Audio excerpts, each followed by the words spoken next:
Abra sua Bíblia no livro de Marcos. Quem está com Bíblia aí? Abre aí. Livro de Marcos. Se tiver sem Bíblia, pega o celular e abre aí no aplicativo da Bíblia, abre na Bíblia online, mas não distancia o teu coração do que Deus quer falar, não. Hoje a gente vai fazer igual o crente, crente raiz. A gente vai ficar bastante na Bíblia, tá bom? Estou aqui com a minha Bíblia aberta, está com a sua Bíblia aberta aí, vamos lá? Mergulha comigo que vai ser bem legal. Gente, todo ano, quando eu estou no meu cronograma de leitura anual, é incrível quando eu passo pelo livro de Marcos. Quem está acompanhando sabe que a gente está em Marcos na nossa leitura anual, porque a gente está lendo um pouquinho do velho, um pouquinho do novo, nesse ano. E toda vez que a gente passa pelo livro de Marcos, como começamos essa semana, Deus fala comigo a mesma coisa, é incrível, mas parece que cada vez Ele traz uma revelação mais profunda sobre algo que me chama muita atenção nos relatos da vida de Jesus. Você sabe que os evangelhos, Mateus, Marcos, Lucas e João, eles têm uma proposta muito parecida. Muitas histórias, muitas lições, muitos relatos dos evangelhos, eles são muito parecidos, mas eles têm alguns detalhes e particularidades de cada um.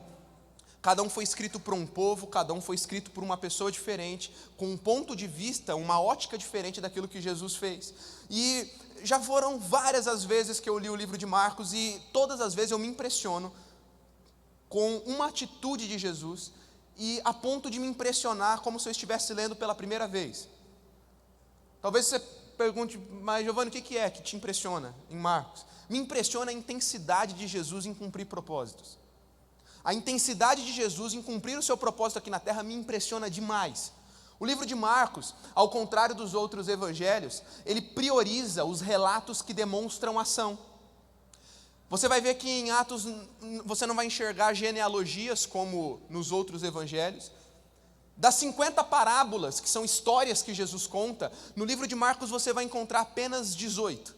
O autor, João Marcos, ele nos apresenta um relato mais cronológico das ações de Jesus, de como Jesus se movia, de como Jesus pregava, de como Jesus operava os seus sinais, maravilhas e andava pela terra. No capítulo 1, eu já vejo João Batista anunciando as boas notícias de alguém que viria, e esse alguém é Jesus Cristo, e esse alguém viria nos batizando com o Espírito Santo. Em Marcos capítulo 1, versículo de 7 a 8, João Batista diz, olha, eu estou batizando com água, mas depois de mim vem alguém mais poderoso que eu, tanto que não sou digno nem de curvar-me e desamarrar as correias das sandálias. Eu os batizo com água, mas ele os batizará com o Espírito Santo. Essa informação ela não é aleatória. Aqui você já começa a entender que quando Jesus ele vem à terra, como a palavra também confirma no livro, na carta aos Filipenses, a carta escrita por Paulo, que Jesus ele se esvaziou de todos os seus atributos divinos, veio à terra como homem, e todas as suas ações, tudo que ele fez aqui, ele fez no poder do Espírito Santo. Essa informação de que quando João diz, olha, adiante de mim vem alguém que vai batizar com o Espírito Santo, ela não é aleatória. É já nos mostrando que os relatos que começariam a seguir, os relatos daquilo que Jesus estava fazendo até então, tudo era feito através do poder do Espírito Santo. Quando eu começo então a ver a descarga de informações que João Marcos descarrega em nós, como uma verdadeira enxurrada, eu fico impressionado. Você está com a Bíblia aberta aí comigo em Marcos 1? Vamos lá? Vamos correr um pouquinho? Marcos 1, 7 e 8, acabei de falar aqui, né, dele dizendo de alguém que viria para batizar com o Espírito Santo e com fogo. No versículo 9, nós vemos o batismo de Jesus. No versículo 12, Jesus ele é tentado por Satanás. Eu não vou ler, tá, gente? Eu só vou correr aqui um pouquinho. Eu vou falando para você aqui, fica comigo, porque eu vou falar do que cada versículo está falando, mas não vou ler eles para a gente ganhar tempo. Mas você pode acompanhar essa leitura depois na tua casa. Se estiver atrasado na tua leitura bíblica anual, pega para correr aí, porque Marcos é um livro fantástico para você mergulhar. Versículo 14, ele chama os primeiros discípulos. Versículo 21, ele expulsa um espírito mau de um homem. Versículo 29, ele cura a sogra de Pedro. Versículo 34, naquela noite Jesus cura um grande número de pessoas, expulsa muitos demônios. Eu gosto que Marcos ele coloca que Jesus curou um grande número, diga comigo, grande número. Não foi algumas pessoas, ele curou um grande número de pessoas. E expulsou muitos demônios, fala comigo, muitos. Não é pouquinho, muitos demônios. Versículo 35, Jesus acha um lugar deserto para orar. Versículo 40, Jesus cura um leproso. Uau, cansou até de ouvir. E aqui acabou o capítulo 1 de Marcos. Sim, o primeiro capítulo tem tudo isso. Marcos, propositalmente, ele descarrega em nós uma enxurrada de informações. Jesus fazia isso, depois ele fez isso, depois ele foi para aqui, depois ele foi para lá. Você fala assim, o que é isso aqui?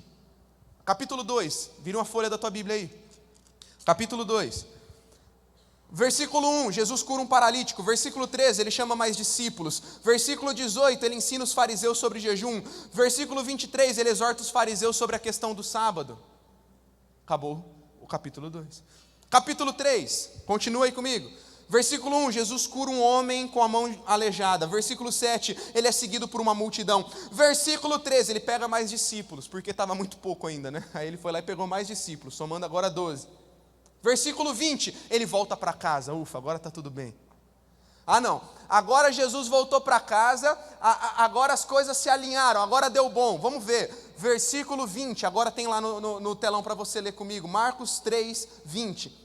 Jesus volta para casa. Então, Jesus entrou numa casa e novamente reuniu-se ali uma multidão, de modo que ele e os seus discípulos não conseguiam nem comer.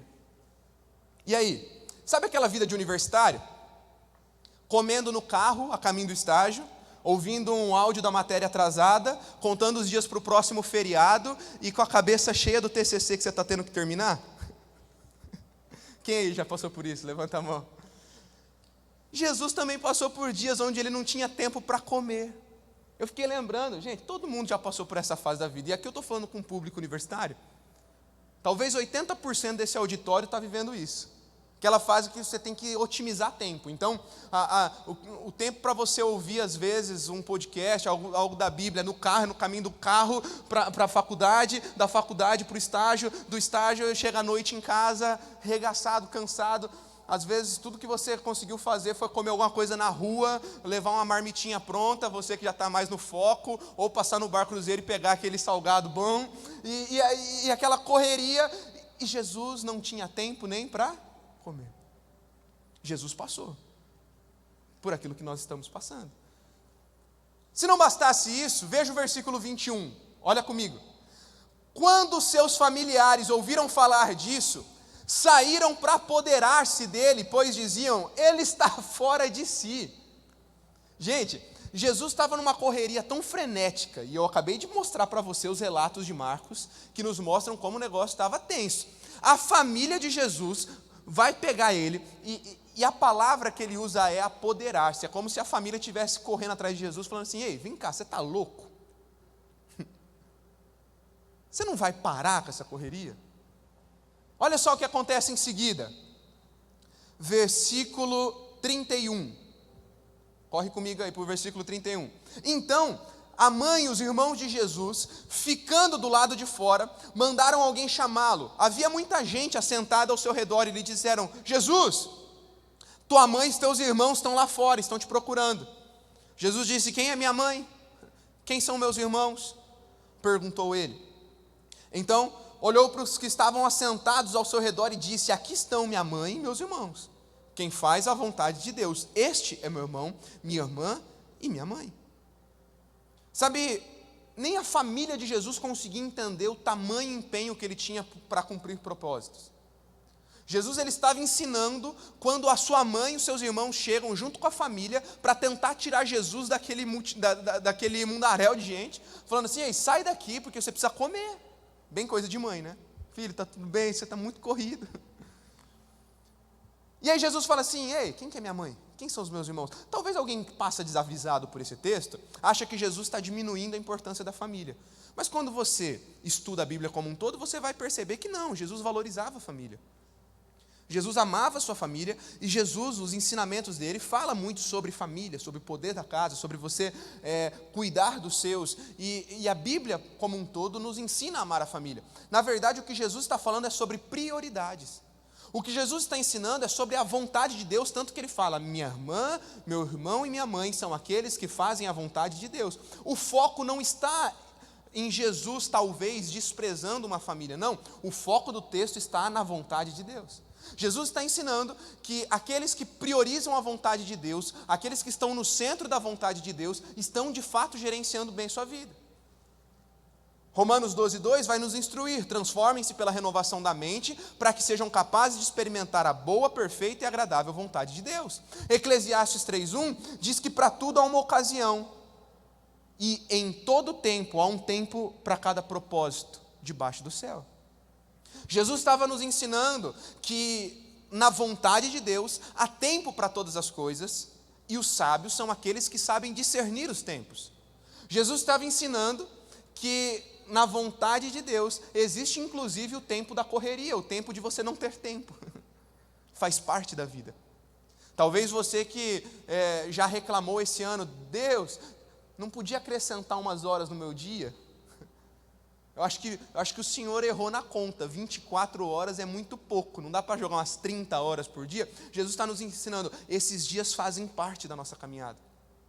E eu estou falando isso propositalmente porque eu estou aqui diante de um público que eu sei que está com um tempo muito escasso. Não tem como alguém, que é a média da nossa faixa etária aqui do Alive Livre, de 18 a 25, passar por essa fase da vida com tempo sobrando. Se você tiver com tempo sobrando, empresta para a gente. Sabe, lá na nossa célula, a gente tem brincado muito, porque chega na hora dos momentos de oração, a gente fala para todo mundo fazer um pedido. Na nossa célula é proibido você não fazer um pedido de oração, esse papo de só agradece não cola com a gente. Então todo mundo tem que levar um pedido sobre a mesa. E aí os pedidos é assim, mais ou menos assim, você, o que é? Gerenciamento do tempo. Aí outro, gerenciamento das emoções. Aí outra, gerenciamento da vida. Aí eu falei assim, gente, que gerente que a gente precisa contratar, porque é gerente para isso, gerenciamento disso, gerenciamento daquilo. O dicionário fala sobre gerenciar, como dirigir na condição de gerente, administrar. Gente, quem nunca olhou para a própria vida e falou assim, isso está uma bagunça, alguém precisa colocar ordem aqui. Quem nunca olhou para a própria vida e falou assim, meu, o que está acontecendo? A gente fala tanto sobre servir ao reino de Deus, e talvez a pergunta-chave para nós essa noite, como que um universitário consegue servir o reino de Deus? Como que um universitário com tantos afazeres, sem tempo para fazer nada, sem tempo para respirar, consegue viver a vontade de Deus? Bom, eu acho que talvez seja um bom momento para a gente aprender como Jesus fez. Como Jesus lidou com esse momento onde ele não tinha tempo para comer. Ou você acha que a Bíblia coloca essa informação, que Jesus e os discípulos não tinham tempo para comer, de forma aleatória? João Marcos estava escrevendo aqui, quer saber? Vou colocar aqui, Jesus não estava comendo. Não, a palavra diz que toda escritura é inspirada por Deus e útil para o ensino, para a repreensão, para a correção, instrução na justiça. Essa palavra, esta Bíblia, esse livro, de capa a capa, ele está recheado de informações importantes, valiosas e verdades espirituais que vão nortear a nossa vida. Então, quando o Evangelho de Marcos diz que Jesus não tinha tempo para comer, ele está tentando nos ensinar que existirão tempos e momentos na nossa vida que nós vamos estar nessa correria, mas nós precisamos aprender com aquele que é o Senhor sobre tudo e o Senhor do tempo, a como gerenciar o nosso tempo, a como gerenciar a nossa vida. Porque gerenciamento fala sobre alguém que lidera, gerenciamento fala alguém que põe ordem. Se uma empresa não está em ordem, ela precisa trocar o quê? O gerente. Você já viu aquelas placas na empresa, sob nova direção? Se você está anotando, se você gosta de anotar, esse é um bom tema para essa mensagem, sob nova direção. Talvez o que está faltando para a tua vida é trocar a gerência.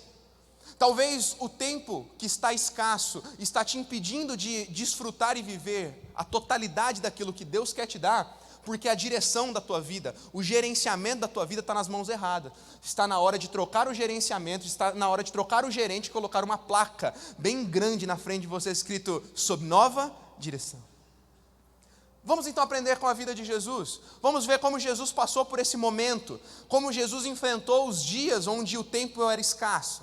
A gente está em Marcos capítulo 3. Agora o que a gente vai fazer? A gente vai pegar de Marcos 3 e a gente vai voltar do 3 até 1. A gente leu do 1 até o 3 agora correndo, vamos voltar do 3 para o 1. Vai agora para o capítulo 2, versículo 23 a 28. Primeiro lugar, primeira atitude que eu vejo na vida de Jesus quando você estiver com pouco tempo para você de fato viver o melhor de Deus. Se você estiver anotando no teu bloco de notas, no teu caderninho, anota aí. Primeiro lugar, não deixe que presentes se tornem prisões. Eu vou repetir, não deixe que presentes se tornem prisões. Versículo 23 do capítulo 2. Certo sábado, Jesus estava passando pelas lavouras de cereal. Enquanto caminhavam, seus discípulos começaram a colher espigas. Os fariseus lhes perguntaram: olha, por que estão fazendo o que não é permitido no sábado? Ele respondeu: vocês nunca leram o que Davi fez quando ele e os seus companheiros estavam necessitados e com fome? No dia de Abiatar, sumo sacerdote, ele entrou na casa de Deus e comeu o pão da presença, os pães da presença, que apesar de só os sacerdotes serem permitidos comer, ele também deu aos seus companheiros. Então lhes disse, preste atenção: o sábado foi feito por causa do homem, e não o homem por causa do sábado. Assim, pois, o Filho do homem é Senhor até mesmo sobre o sábado. O que está acontecendo? A mentalidade religiosa dos fariseus está vendo os discípulos trabalhando e colhendo no sábado, e presos à lei, eles falam: Jesus, por que eles estão fazendo isso de sábado? Jesus falou assim: vocês não entenderam nada. Jesus fala assim: vocês não se lembram que os pães da presença só poderiam ser comidos pelos sacerdotes e família sacerdotal, mas um dia, quando Davi está vendo seus companheiros passando fome, ele entra lá na mesa, e ele senta na mesa da presença, e ele dá os pães da presença para eles comerem. Jesus fala assim: não foi o sábado que foi feito para o homem, perdão, não foi o homem que foi feito para o sábado, mas o sábado foi feito para o homem. E aqui tem um princípio fundamental e precioso para a gente entender. Nos dias onde o tempo for escasso na tua vida, não permita que presentes de Deus a você se tornem prisões. Como assim? Deus deu o sábado de presente para o homem, e que presente era esse? Diga comigo: descanso. O homem pegou aquele presente do descanso e ele transformou em uma religiosidade vazia, onde ele estava colocando o sábado de Deus acima do Deus do sábado. Giovanni, desenha para a nossa vida. Então vamos desenhar para a nossa vida atual? Você pede um presente para Deus, e meio a dias de correria, Deus te entrega um relacionamento, uma boa amizade, um namoro. Você pega esse presente de Deus e transforma em prisões, se aprisionando emocionalmente, se tornando um dependente emocional daquele relacionamento, um dependente emocional daquele namoro, um dependente emocional daquela amizade. Você coloca aquela amizade, aquele namoro, aquele relacionamento em primeiro plano na tua vida, e se a vida já estava sem tempo, agora ela começa a ter menos tempo ainda, porque você prioriza tanto aquilo, que nada mais faz sentido para você do que simplesmente estar perto da pessoa hoje você agora está em um relacionamento, seja ele de amizade, seja ele de namoro, seja ele de noivado. E aí você começa a priorizar tanto aquilo, se torna tão dependente emocional daquele relacionamento, que aí você, quando a pessoa não tem tempo para você, você acha que ela não ama mais você, que ela não te quer mais, aí começa o mimimi: não é meu amigo de verdade, não é minha amiga de verdade, e aí começa por poucas coisas estragar uma grande amizade. Quando é no relacionamento de namoro ainda, então, aí você já não tem tempo mais para nada, você se isola de todos os seus amigos, você se isola de todo o rolê e começa só a viver isolados, que não é um caminho legal, um caminho, aliás, muito perigoso para um casal cristão viver isolado. E aquilo que era um presente se torna uma prisão. É você que às vezes pede tanto para Deus para passar no vestibular, para passar num concurso público, para ser aprovado em alguma prova. Você vai, estuda, e de repente a tua faculdade se torna o teu Deus. E se torna a tua desculpa para tudo. E eu tenho liberdade para falar isso, porque eu comecei a trajetória dessa mensagem te falando que eu compreendo muito a vida de um universitário, porque não é fácil o período universitário. Demanda muita energia, demanda muito foco no estudo. O problema é o camarada, a menina que passa na faculdade e começa a usar a faculdade como muleta para tudo. Cadê você servindo? Cadê você nas vigílias? Cadê você liderando uma célula? Cadê você buscando? Cadê você fazendo? Não, está muito pesada a faculdade. Peraí, mas foi um presente que Deus te deu, a aprovação nessa faculdade, e agora ela está sendo a sua prisão, que está te privando de viver o reino de Deus, viver novas amizades e viver inclusive o descanso que foi preparado para você. Os hobbies, o lazer. Entende que Deus não tem nada contra um bom relacionamento, Deus não tem nada contra você entrar numa boa faculdade, Deus não tem nada contra você passar uns dias de lazer, você se mergulhar num novo hobby. É ótimo, eu gosto também dos meus tempos de lazer, né? Segunda-feira, antes do Confra Live, eu sabia que essa última semana ia ser bem intensa, eu postei lá nas minhas redes sociais. Um dia antes do Confra, já estava tudo bem adiantado, sabia que ia ter dias tensos, cabulosos. Eu estava lá no meu FIFA Ultimate aqui, ó, brincando, dando uma relaxada. Faz parte o descanso, mas quando você pega um presente de Deus e transforma ele em uma prisão, você nunca vai ter tempo para viver o reino de Deus. Você nunca vai ter tempo para viver na totalidade aquilo que Ele tem para a tua vida. Não transforme presentes em prisões. Segundo, deixe a religiosidade. Vamos para o versículo 18 agora do capítulo 2. Lembre-se que a gente está agora voltando na história, tá? A gente está indo do final para o começo, que eu quero chegar num ponto-chave contigo. Segundo, deixe a religiosidade. Os discípulos de João e os fariseus estão jejuando, disseram os fariseus. Algumas pessoas vieram então a Jesus e perguntaram: por que os discípulos de João e dos fariseus jejuam, mas os teus não? Jesus respondeu: como podem os convidados do noivo jejuar enquanto estão com ele? Não podem, enquanto o têm consigo. Mas virão dias que o noivo lhe será tirado, e nesse tempo jejuarão. Gente, preste atenção no que eu quero te falar. Não me interprete mal, mas a cabeça religiosa nos faz deixar de buscar o discernimento espiritual e nos aprisiona numa constante frustração de alcançar um certo padrão que não deve ser buscado, que nunca foi plano de Deus.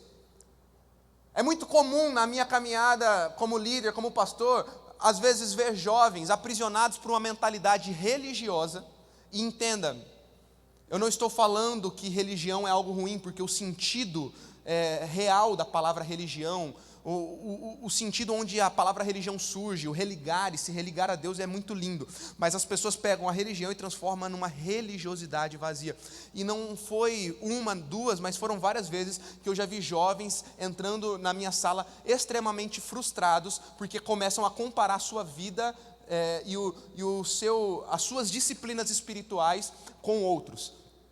Jovens que começam a querer cronometrar o tempo que eles passam em oração, porque ouviram alguém ensinando isso a eles, e aí começa aquela parada: não, porque se você não orar pelo menos 4 horas por dia, e não ler a Bíblia 2 horas por dia, você está em pecado, e aí esse peso, esse jugo de escravidão, de religiosidade começa a tomar conta dos nossos corações, e em dias onde a gente chega a tempos escassos, onde a gente fica como Jesus, sem tempo nem para comer, a gente começa a se comparar com o outro, e a gente acha que a gente é menos crente que o outro. E preste muita atenção, porque se você pegar um corte só dessa parte, você pode me chamar de herege ou de qualquer outra coisa, mas eu vou completar. Eu não estou pregando e nem tampouco te ensinando que você não precisa ter tempo com Deus, porque tempo com Deus é prioridade, e o terceiro ponto vai falar um pouquinho sobre isso. O que eu estou te falando é que você não pode mais medir a tua vida espiritual pela métrica humana, e você precisa entender que relacionamento com Deus foi criado para ser leve, para ser orgânico, fluido e através de uma palavrinha chamada amor. É óbvio que quando vamos mergulhar em um relacionamento de amor é necessário disciplina. As disciplinas espirituais, a oração, o jejum, a leitura da palavra, são imprescindíveis para alguém que quer crescer. Você não pode ficar um dia sequer sem ler a tua Bíblia, sem falar com Deus, sem se conectar com Ele. O que eu estou falando é que tem pessoas que entram num âmbito de religiosidade extrema e que não sabem discernir os tempos. Preste atenção que Jesus não falou que os discípulos dele não iam jejuar, ele falou: não é tempo de jejuar. Jesus fala assim: ei, por que você está falando que os meus discípulos não jejuam? Não é hora, vai chegar a hora que o noivo lhes será tirado, e aí eles vão jejuar e vão jejuar muito, mas agora não é a hora deles jejuarem. É o camarada que quer se comparar com o outro e porque tá todo mundo fazendo um jejum, numa hora eu vou jejuar também, entra de alegre, fazendo voto de tolo com Deus. É o camarada que começa a comparar a vida de oração dele com o outro. Porque eu acho que eu não sou crente suficiente, porque o camarada está pregando que ele ora 4 horas por dia trancado no quarto, eu não tenho tempo nem para comer. Não use as métricas erradas para medir a tua intimidade com o Senhor, porque a tua intimidade com o Senhor, ela só é medida através da tua fome e da tua sede pela presença dEle. Então eu tenho falado muito a alguns jovens,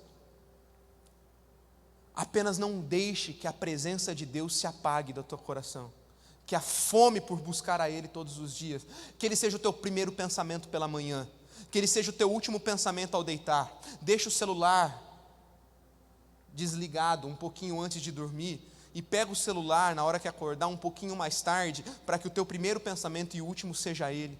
Otimize a tua vida em torno da palavra de Deus. Todos os dias tem um tempo com ela. E eu tenho falado para alguns jovens, use inclusive da tecnologia ao teu favor. Se você está sem tempo para parar e ler muito tempo, que você use um podcast da Bíblia para ouvir, indo do trabalho para a faculdade, da faculdade para o estágio, do estágio para casa. Mas ouça a palavra de Deus, se alimente da palavra de Deus, não como uma religiosidade vazia, mas use da tua paixão pelo Senhor para estar conectado com Ele 24 horas do teu dia. Não use isso como desculpa para nunca parar um tempo para o secreto, mas use isso como estratégia e ferramenta do céu para estar conectado com a tua paixão por Ele todos os dias da tua vida. Isso é deixar a religiosidade e saber que há tempo para todas as coisas, inclusive estar na presença dEle, desfrutar da presença dEle, envolve a levar esta presença a tudo que você faz, não a só um tempo de oração e devocional, porque quando você sai do teu devocional,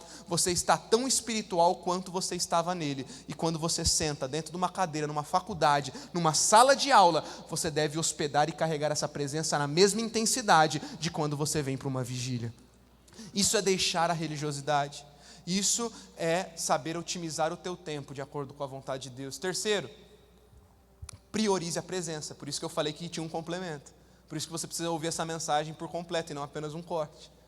Priorize a presença. Vamos agora para o capítulo 1.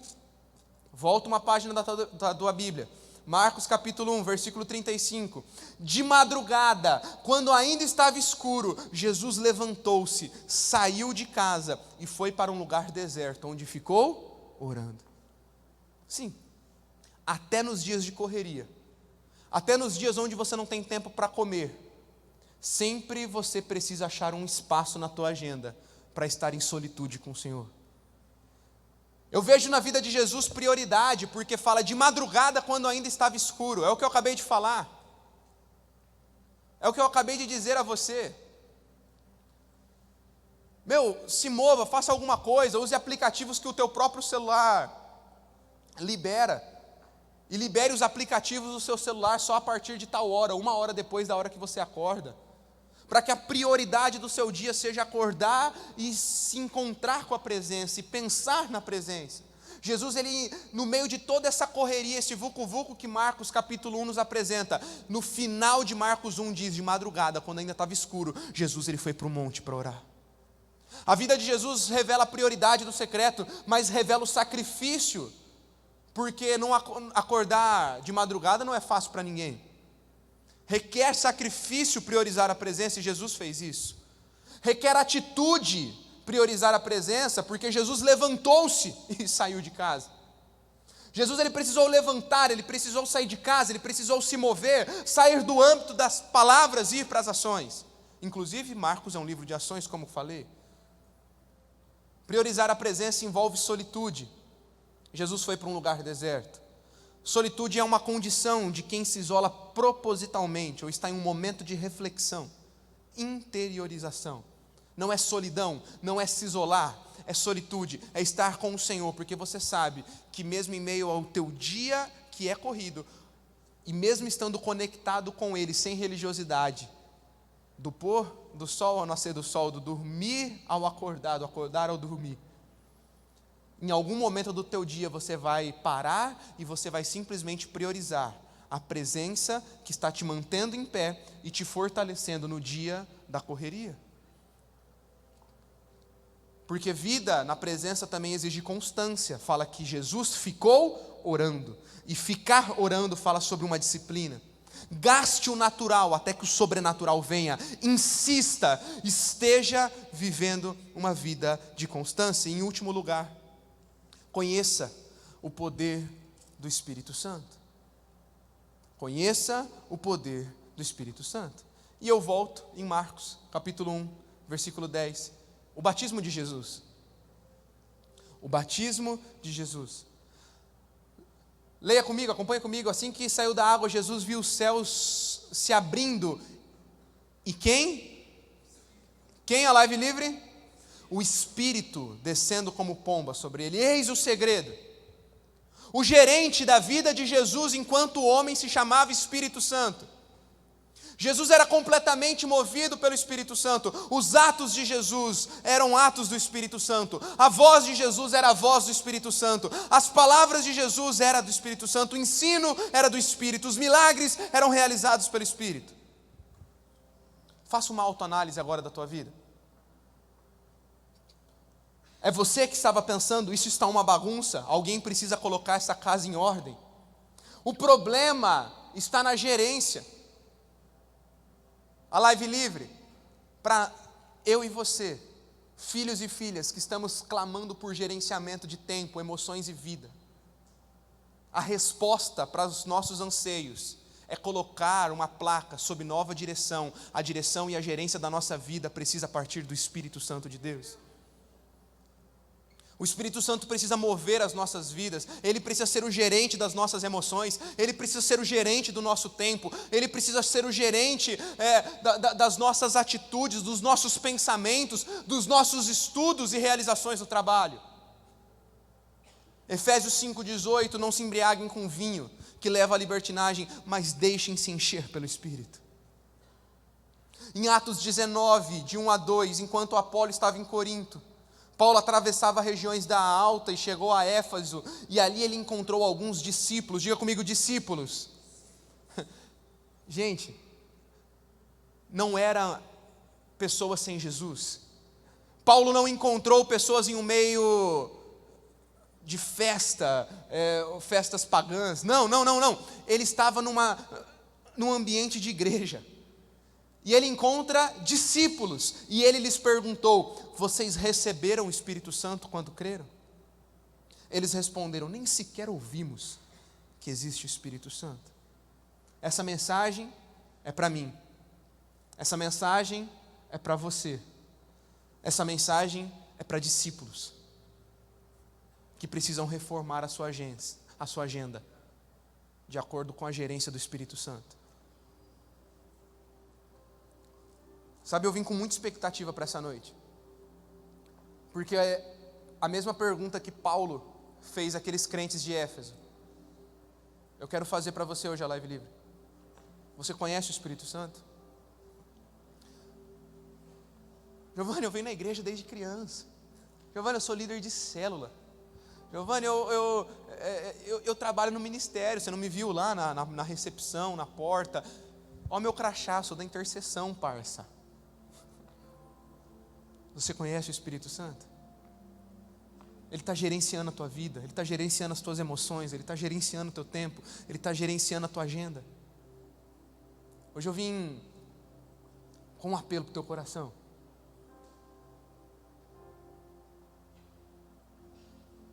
Apaga a tua agenda no teu bloco de notas, apaga a tua agenda no teu celular, apaga a tua agenda no Google ou qualquer aplicativo que você usa para gerenciar a tua vida, para gerenciar os teus estudos, para gerenciar o teu trabalho, porque hoje é dia de você colocar um novo gerente sobre a tua vida, um novo gerente sobre as tuas emoções, um novo gerente sobre a tua casa, um novo gerente sobre tudo aquilo que você faz. Hoje é dia de você colocar uma placa sob nova direção,